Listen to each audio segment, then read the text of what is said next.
Et avec votre invité à présent, Yvan Bourgnon, président de Sea Cleaners, association dédiée à la préservation des océans. Bonsoir Yvan Bourgnon. Bonsoir.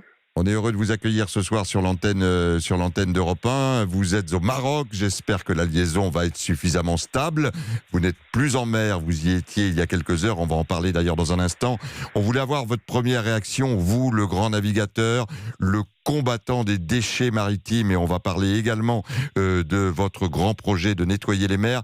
Mais aujourd'hui, Yvan Bourgnon, c'est la journée dite du dépassement. C'est devenu un grand classique dans l'actualité. Malheureusement, c'est chaque année plus tôt. Qu'est-ce que ça vous inspire comme réflexion qu'on ait en 7 mois consommé ce que la Terre peut produire en 1 an? Ce que ça m'inspire, c'est surtout qu'effectivement, on a un ministère effectivement qui porte bien son nom, la transition écologique, la transition énergétique, et donc on cherche à trouver des alternatives à l'énergie, des alternatives à notre consommation.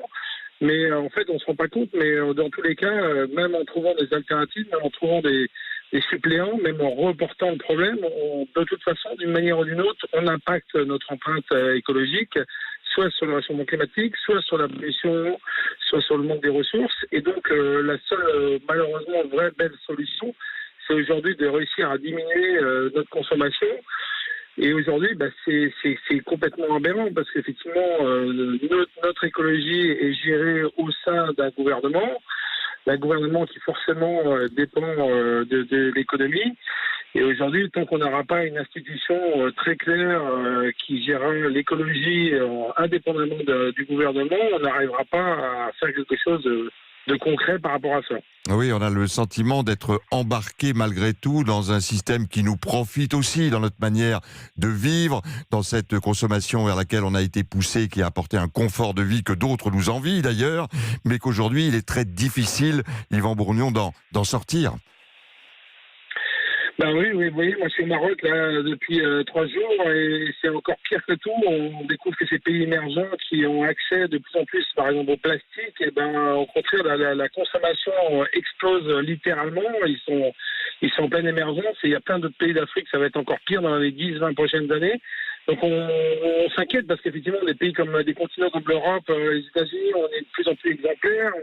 On essaie de mieux recycler, de mieux gérer nos déchets, etc.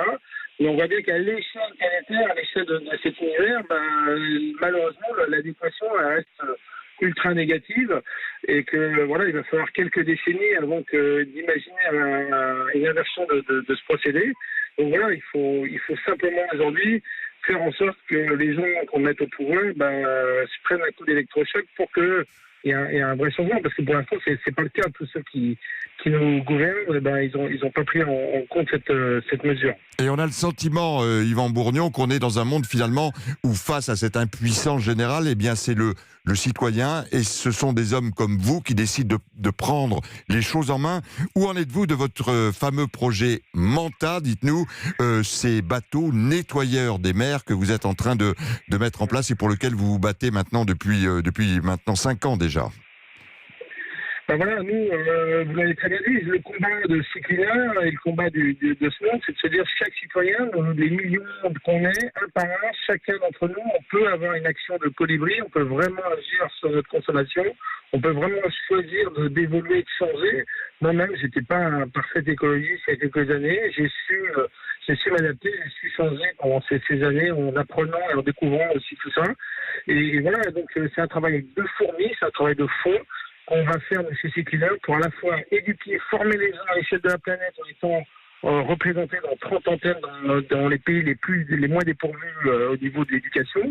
Et puis en même temps, en parallèle, on va essayer de mettre ces bateaux, ces mantas, ces bateaux gigantesques qui vont littéralement ramasser les déchets plastiques à la surface des océans. C'est macro-déchets, à la sortie des grands fleuves, comme le Yangtze, le Mekong. Et là, on va essayer de faire quand même un travail de concret, de fond. Et avec 300 bateaux, on peut vraiment espérer éradiquer 30% de la pollution qui arrive chaque année dans les océans. Oui, c'est pas rien. On rappelle une flotte de 1000 bateaux qui va sillonner les mers du globe et ramasser donc environ 300 tonnes de déchets par bateau grâce à ces filets finalement, ce long peigne qui sera attelé au bateau et qui va pouvoir nettoyer les mers.